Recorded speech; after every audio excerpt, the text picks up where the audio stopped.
আসসালামু আলাইকুম রহমতুল্লাহি ওয়া বারাকাতুহু। আপনারা সবাই কেমন আছেন? আলহামদুলিল্লাহ আমরা সবাই ভালো আছি। তাই তো নতুন একটি ব্লগ নিয়ে আসলাম আপনাদের মাঝে। আশা করি আপনাদের ভালোই লাগবে। আজ সবজি খিচুড়ি রান্না দেখাবো।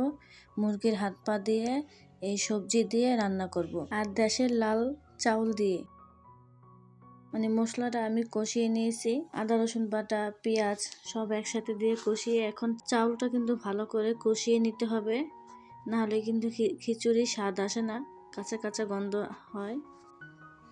ভালো করে নাড়াচাড়া দিয়ে তারপর আমি কষিয়ে নিচ্ছি। আর ওই চুলায় তো আমি পানি গরম বসিয়ে দিয়েছি। তো আমার কষানো হচ্ছে, আর এখানে আমি সবজিগুলো দিয়ে দেব। এখন এক এক করে সব সবজিটি দিয়ে দেব।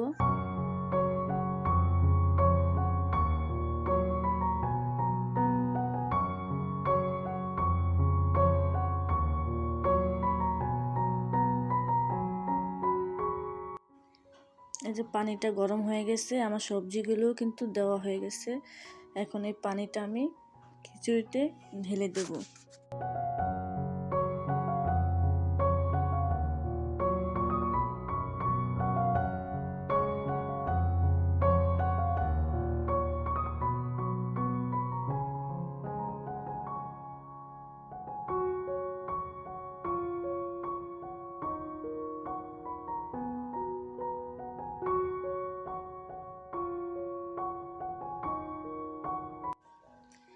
এখানে কিন্তু আমি আরও কিছু পানি দিয়েছি, আর মুরগির হাত পাগুলো কিন্তু আগেই কষিয়ে নিয়েছি।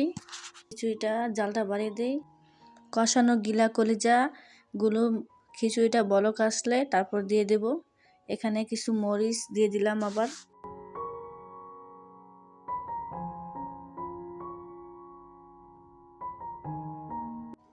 এই তো আমার খিচুড়িটা কিন্তু বলক এসে পড়েছে। ভুনা করা গিলা কলিজাগুলো দিয়ে দেব।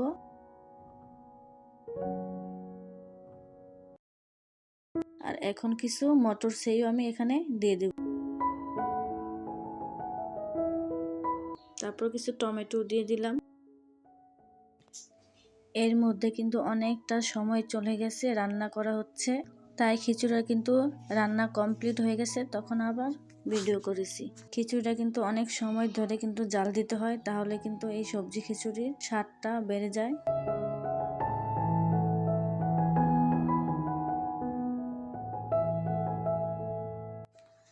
তারপরে তো খিচুড়িটা রান্না কমপ্লিট হওয়ার পর আমি কিছু ধনিয়া পাতা দিয়ে দেব, তারপর সাথে সাথে নামিয়ে ফেলবো।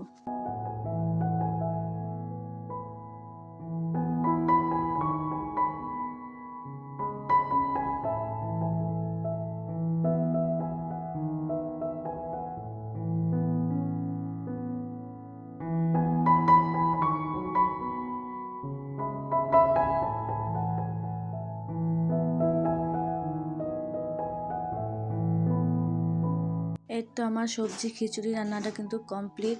দেখুন কেমন হয়েছে।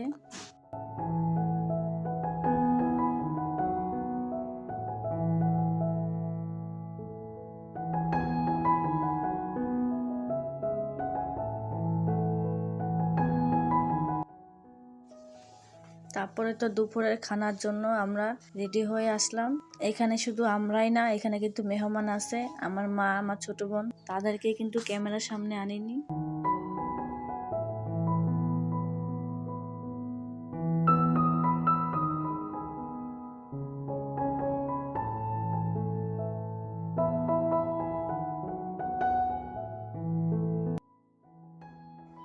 আমার ছেলে কিন্তু খিচুড়ির মজাটা আরো দ্বিগুণ বাড়িয়ে দিয়েছে। দেখুন কিভাবে খাচ্ছে। ও কিন্তু একটু খায়নি খিচুড়ি, শুধু সবার প্লেট থেকে ও যে মুরগির হাত পা যা আছে তা নিয়ে খাচ্ছে আর কি।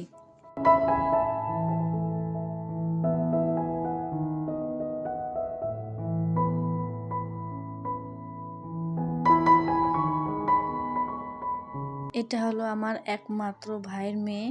ভিডিওটা আরো আগে করা ছিল, এটা স্মৃতি হিসাবে রেখে দিলাম।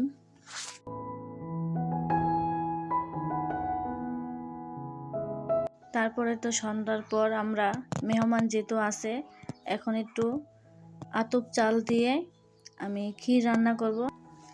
রান্নাটা করতে করতে আপনাদের কাছ থেকে আমি বিদায় নিচ্ছি। যদি ভিডিওটি ভালো লাগে প্লিজ একটি লাইক করে দেবেন। যদি নতুন কোনো বন্ধু হয়ে থাকেন তাহলে চ্যানেলটা সাবস্ক্রাইব করে পাশে থাকবেন, পাশে থাকা বেল আইকনটি ক্লিক করে দেবেন। তাহলে আমি নতুন কোনো ভিডিও ছাড়ার মাত্রই আপনার কাছে নোটিফিকেশন চলে যাবে।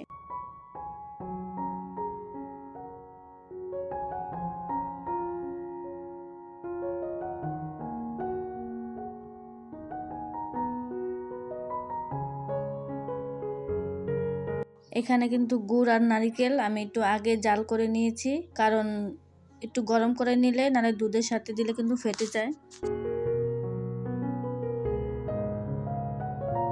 এই তো আমার আতপ চালের পায়েসটা কিন্তু কমপ্লিট হয়ে গেছে। এখন আমি কিছু কাজু বাদাম আর কিশমিশ দিয়ে সাজিয়ে নেব।